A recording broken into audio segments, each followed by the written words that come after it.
Hi, everybody. Welcome to another episode of Connect and Convert, the Sales Accelerator podcast, where small business owners come to find out those behind the scenes secrets to growing their business faster than ever.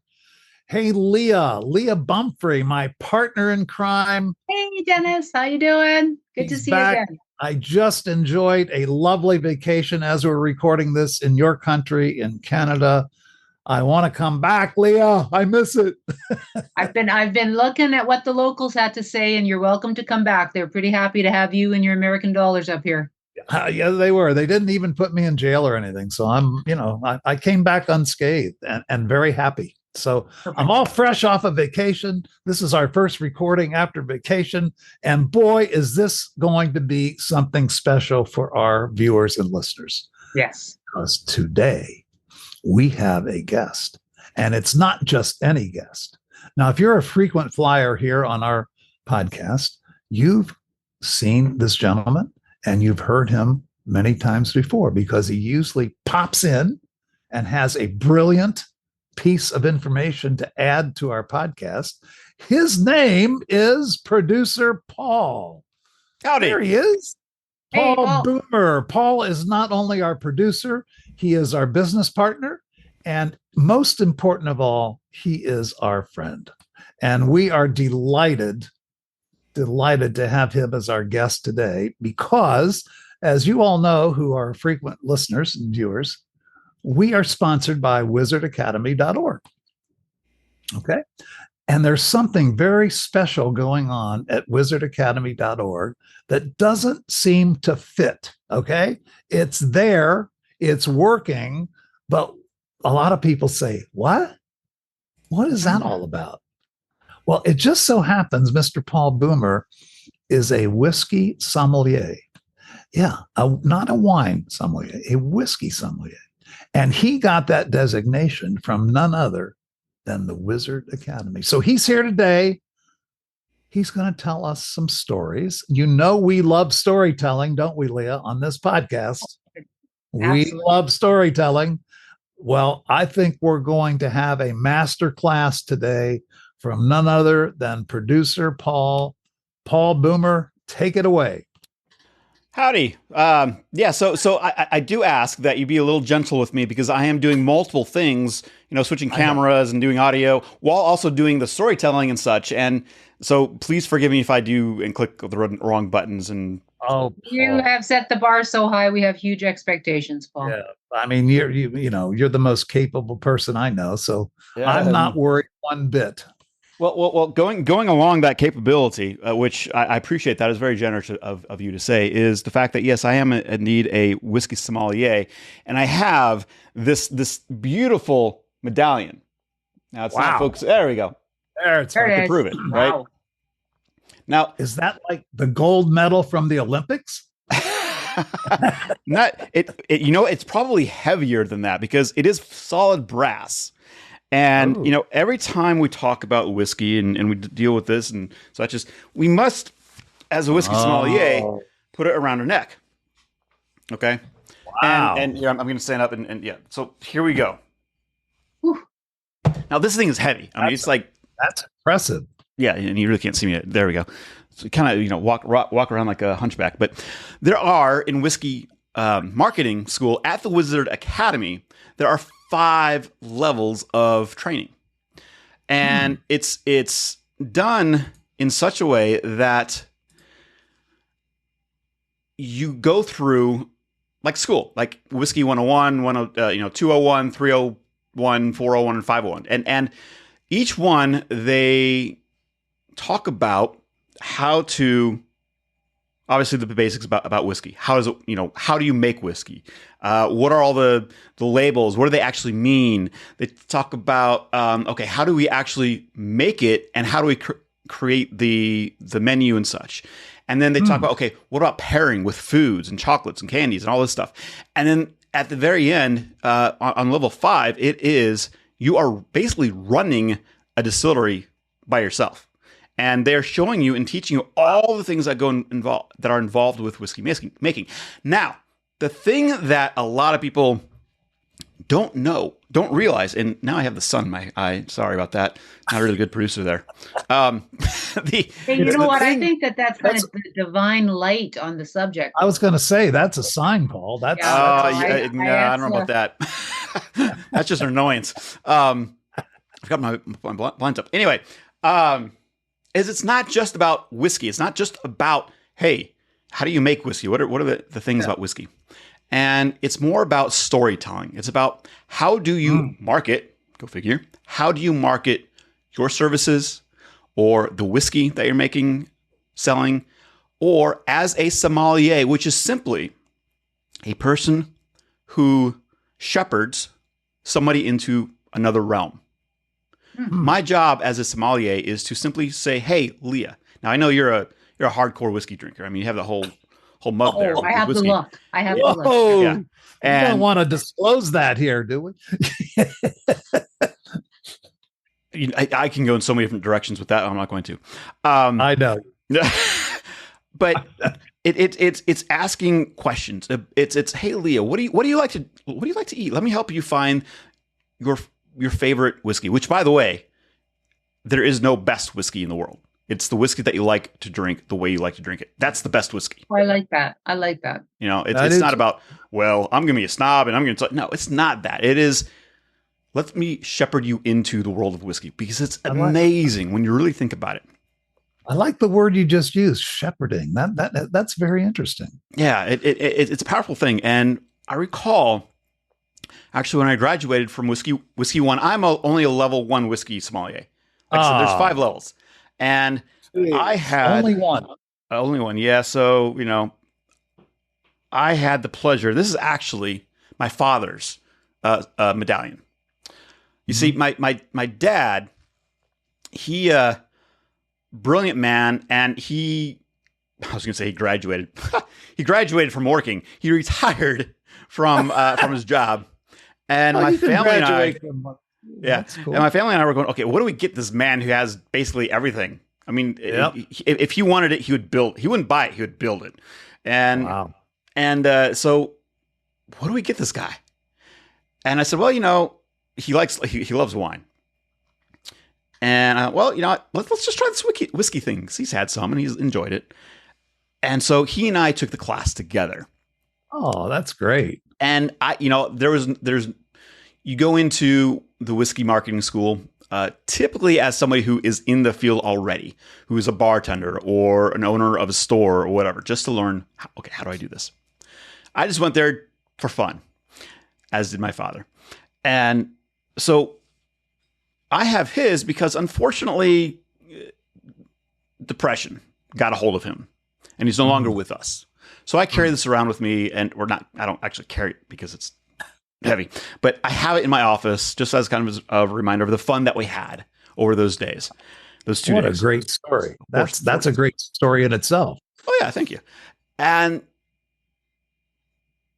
it allows me to recall some things of my past and such. But the thing that I recall the most is when I was asked, okay, Boomer, Junior. Well, I'm not Junior, but you know, Boomer. Yeah. Anyway, Younger and okay, who's the Boomer? It's me or Dave. Is the fact that okay, it's your turn to come up and tell a story. I'm like, okay, well, this is part of the gig, right? You have to tell stories. Mm-hmm. And so I went up there and I said 70, 78 and 72. 78 and 72. And let me ask you this, especially Leah. Well, no, I'm actually going to talk to good friend Dennis here because he and I've had this conversation a little bit, and you know what it's like to drive in an ice storm, right? I vaguely remember that. Yeah. When I lived up north. Yeah. I recall you going up north to Leah's neck of the woods once. I think I've been up there many times in the winter. Yes. Yes. And you complaining about, oh man, how driving and trying to brake in an ice storm, right? Oh, yeah. Yeah. You know what I'm talking about. Brakes don't work on the ice. I found out. No, they don't. And in my past life, I was the promotions and event marketing director of a cluster of radio groups here in mid-Missouri.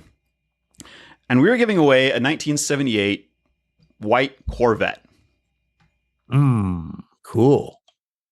And I was actually talking to my daughter the other day because she's not quite of the driving age, but she's getting there. So I'm kind of starting to prep her and such. And I told her I hit 122 miles an hour on this exact road. And I kind of explained a little bit about, I was in a Corvette. It was this exact Corvette. Nobody else knows that now, except for now the whole world. And there's a statute of limitations, right? Yeah. Oh, yeah, you're okay. You're well beyond that. Yeah. Good. And so it was the day that we were giving it away. This Corvette. Again, it's not mine. It's not the radio station's. It's a winner who has been begging and desiring this vet. Been having it on display for the past 6 weeks, I think.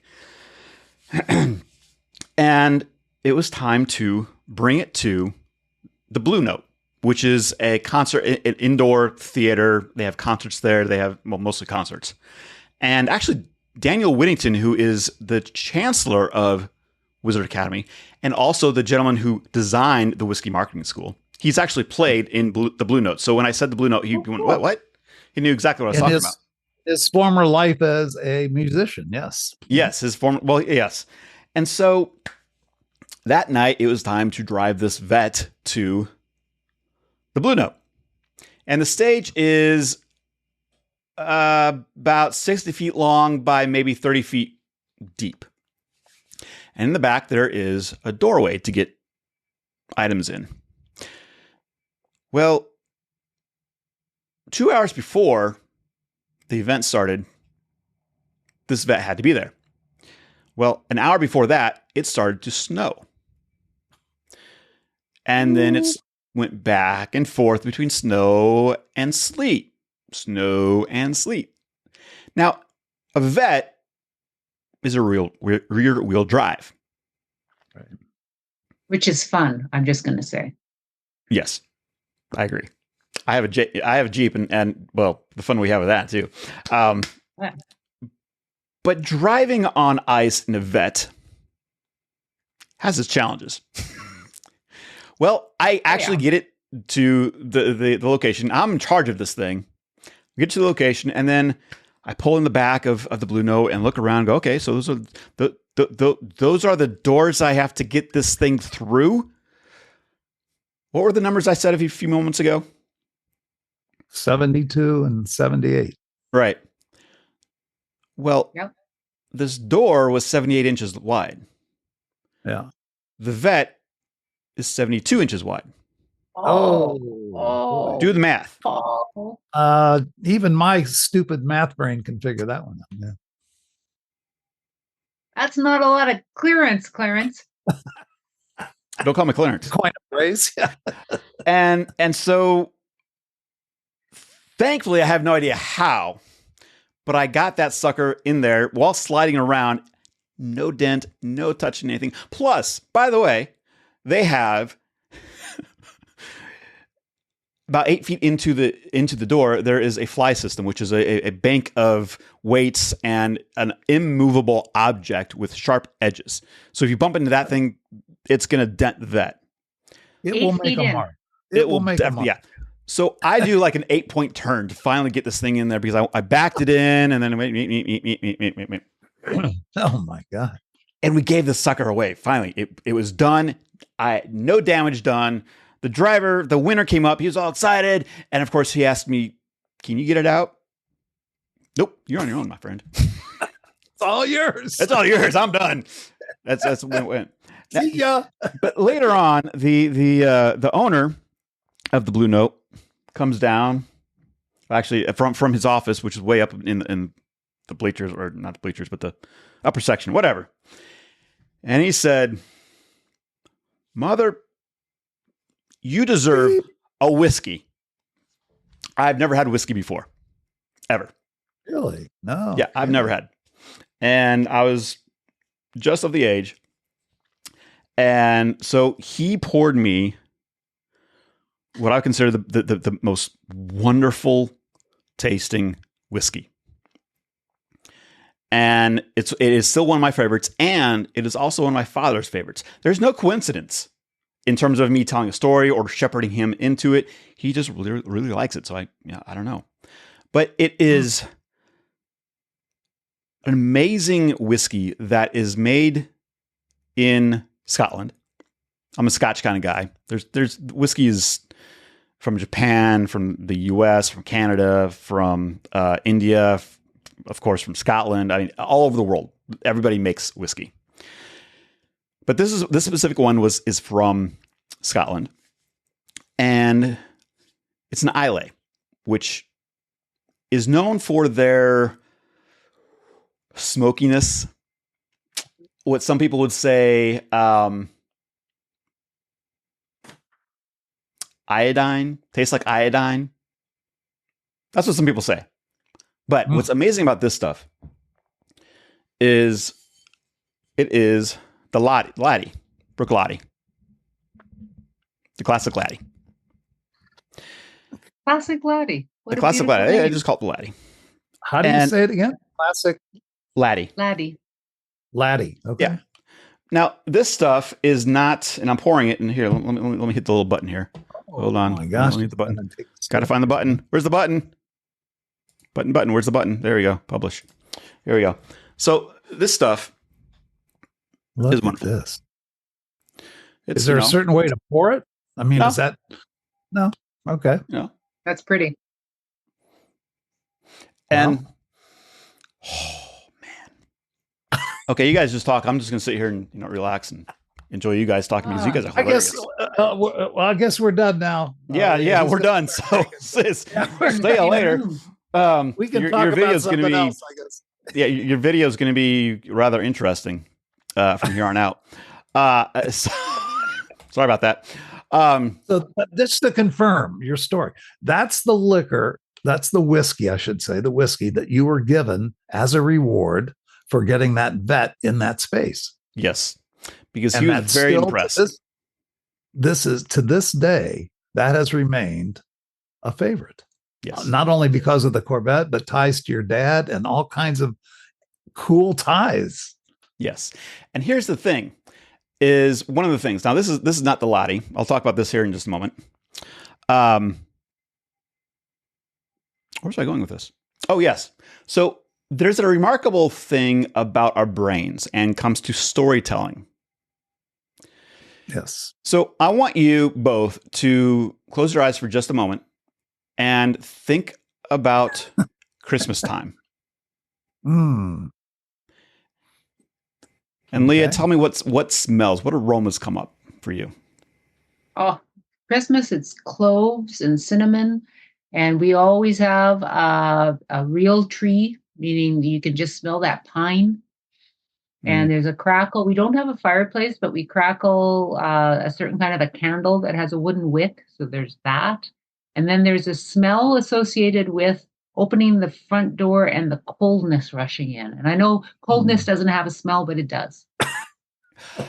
It does. Canada does. It does, Leah. You're absolutely right. Actually, it does. You're taught that in marketing school, that sounds, colors, shapes, they all have a taste. They all have a smell. We may not be able to explain it, but it does exist. Now, Dennis, what came to your mind? I can't say, no. Okay. No, I'm teasing. I'm just trying to be a jerk. I'm, got to stay with my character. What smells come to my mind? Hot chocolate. My mother used to make that for us on Christmas morning.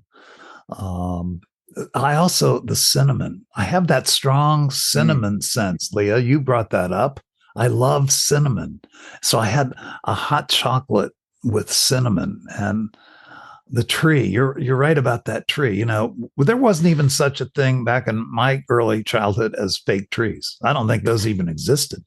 Everybody had a real tree and they smelled great. Mm-hmm. I had that smell.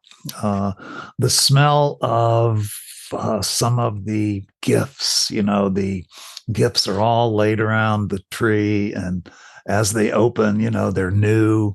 The smell of something new. You ever smell, something new just smells differently than Yep. like a new car. Or not that I ever got a car for Christmas, but There's the plastic and maybe it's I'm the with ya. plastic. I don't know. I agree. I love that smell. I don't know what it is, but there is a distinct, just like you say, there's a smell to the cold. There's a smell to those packages and the unwrapping of packages, and Yeah. and those are some of the main ones.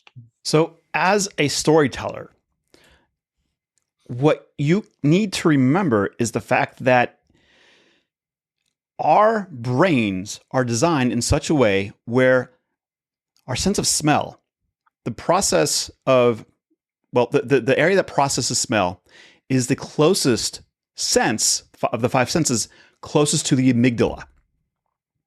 And because of that, as human beings, we tie smells to memories much faster than any other sense that we have. Interesting. So if I'm able to bring out and talk and share smells with you, I'm better able to understand, I have the whiskey for you. Or, let me take you in this direction of storytelling, or whatever it may be, because I can tie it back to your memory. Because again, it's an immediate reminder of years past. So remembering that by itself, that is something that you learn in whiskey school, is how the brain works and how smells work. Because let me tell you, what I have with this, it has a distinctive smell. In fact, you were talking about it, and you're talking about the cinnamon. This specific one has a lot of cinnamon in it, at least to me. Now, I do have a question. How much do you think this bottle's worth? Just this little bit. What's the? I'm just sipping here, going just a moment. How many ounces? How many ounces in there? 16? This actually, I really don't know because we split this up because we shared it, but just okay. You know what? You can assume it's a standard 750 milliliter. 750 in Canadian dollars or U.S. dollars? U.S. dollars.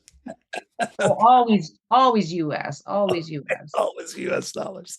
Okay, well, whiskey's. I'm going to take a guess. Whiskey's always a little bit expensive, but it doesn't look like an expensive bottle. The color doesn't strike me. I'm thinking it's under $40. And I'm just sitting here going, Now, Canadian whiskey is always more expensive. So American, under 25. Under $20, 25. Yeah. I don't know. I'm not sure how he's trying to set us up here, Leah. We're being set up. I know we are, but I'm not able to figure it out. I'll play along. That bottle is worth $150. If you're closest without going over, you get the bottle. That's the caveat here. I got to think about that one.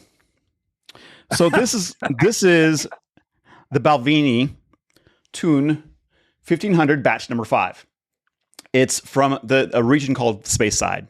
It's a Scotch. Excuse me. This is getting more expensive every word he speaks, Dennis. It has alcohol of 52.6%. Woo! Not this bottle, but the bottle it came in is a $422.41 bottle. Woo! Not that bottle. Not this bottle, though.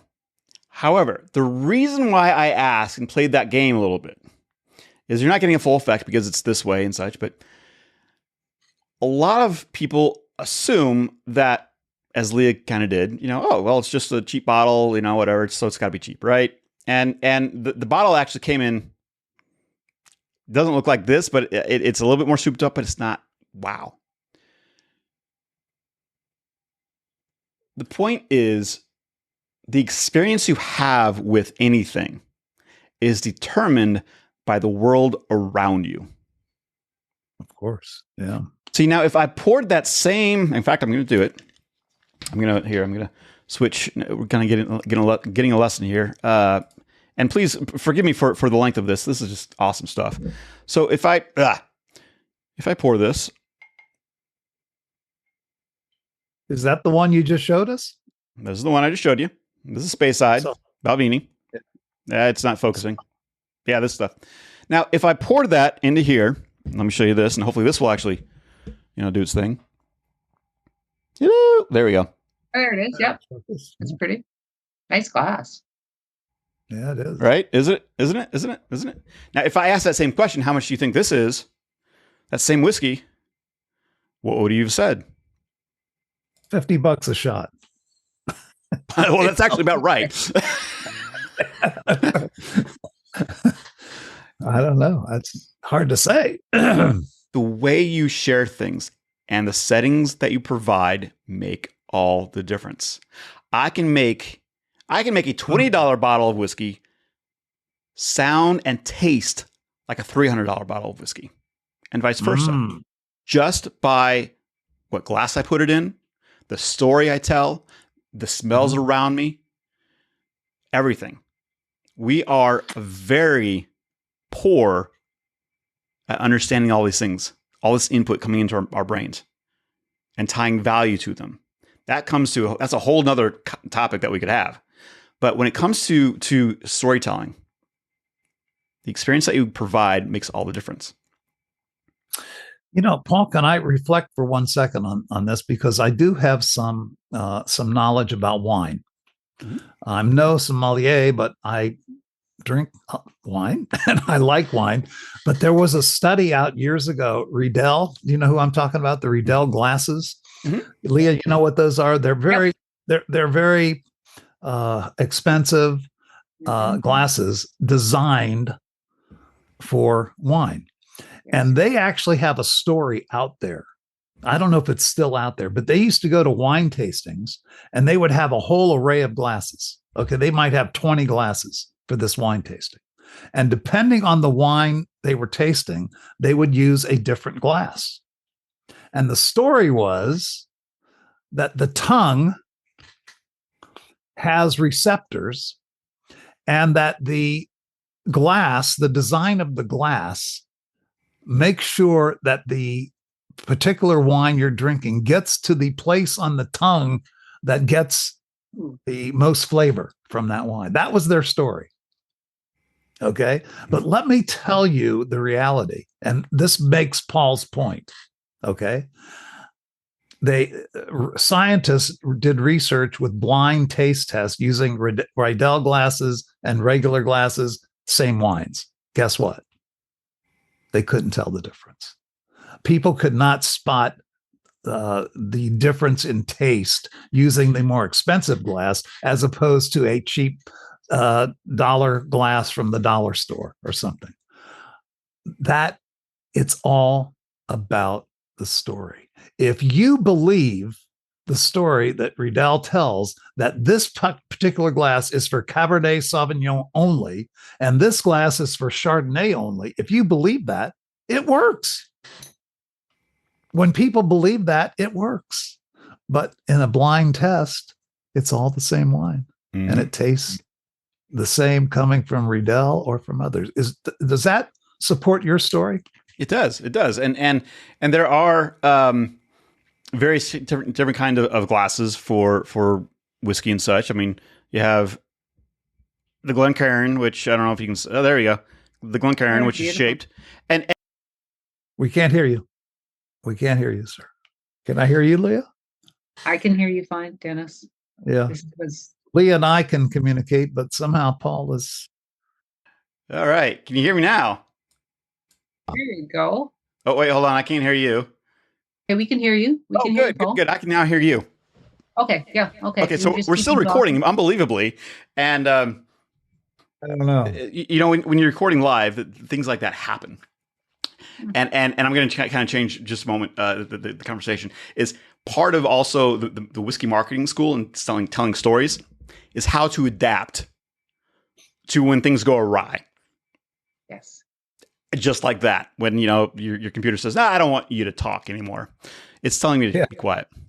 Anyway, so I'm going to just end here, but just tell you the amazing. There's two sides to the story. Three sides.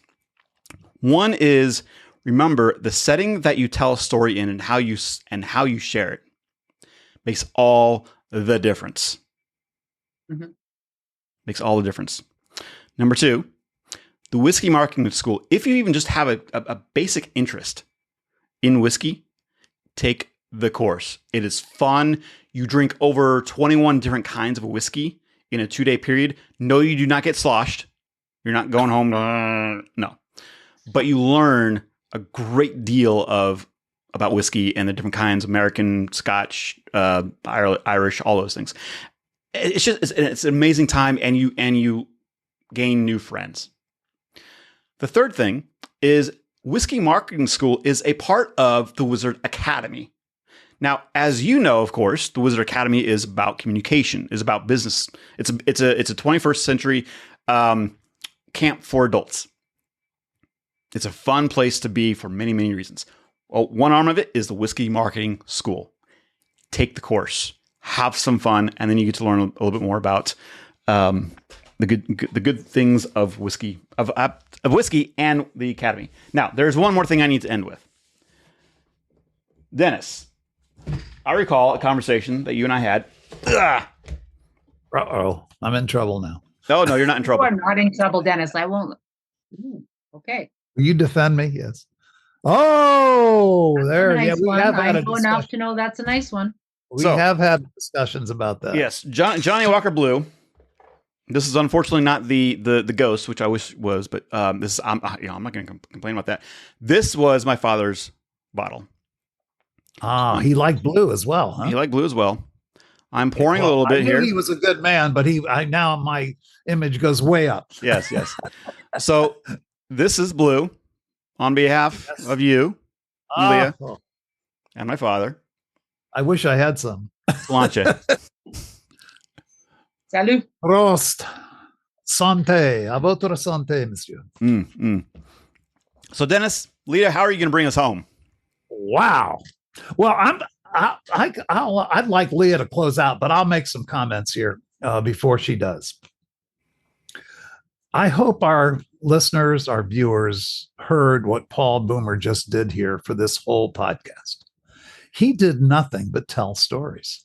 Okay. He told us about a Corvette, which was cool in itself. That was a cool story. But he showed us how the Corvette incident led to him drinking his first whiskey. And to this day, he maintains his love for that same whiskey. That, ladies and gentlemen, is a story. Okay. That is a story. He told us about the different, trying to guess the value of different bottles and how the story makes the difference. It's not the actual glass you drink it from or the bottle that it's in. It's the story behind that, which he shared with us. So, Boomer, a brilliant job of explaining by demonstration the value of storytelling. We talk about it all the time on this podcast. As you know, you not only talked about it, you showed us. Thank you for being our guest. Miss Leah. Well, win the hearts and the mind will follow. We know that to be true. You win the hearts, the mind will follow. And storytelling is the way to do that. For small businesses, these are the people that we talk to. It is about why should they come? And it's not features and benefits. It's about the heart. So I don't know about you, Dennis, but sometime today, I'm going to be wanting to have a little smell of whiskey, a little taste of it, because it's going to be in our heads. It's going to be in the back of our heads. And more than that, I'm going to want to go to the whiskey school. And that's because of Paul telling stories. Yeah, indeed. I have been toying with the idea, Leah, and I think Boomer may have sold it. What do you think? He may have. Well, yeah. If I had any doubts, he brought it home. Well, again, many, many, many thanks, Paul, not only for being our producer par excellence, but for your wisdom, your wit, but most of all, your knowledge of storytelling. I hope our viewers, our listeners, really got the full impact of what you did today, a master class in telling a story. That's going to wrap it up. Leah and I are heading to the bar at this point. We will partake of some of these lovely beverages, I'm sure, at some time today. It's, hey, I don't know, it's celebration time. So thanks, Paul, for igniting that fire. Thank you, Leah, for being my partner in this crime. We will be back soon next week. As a matter of fact, we do this weekly. We're coming back soon with another edition of Connect and Convert. See you then.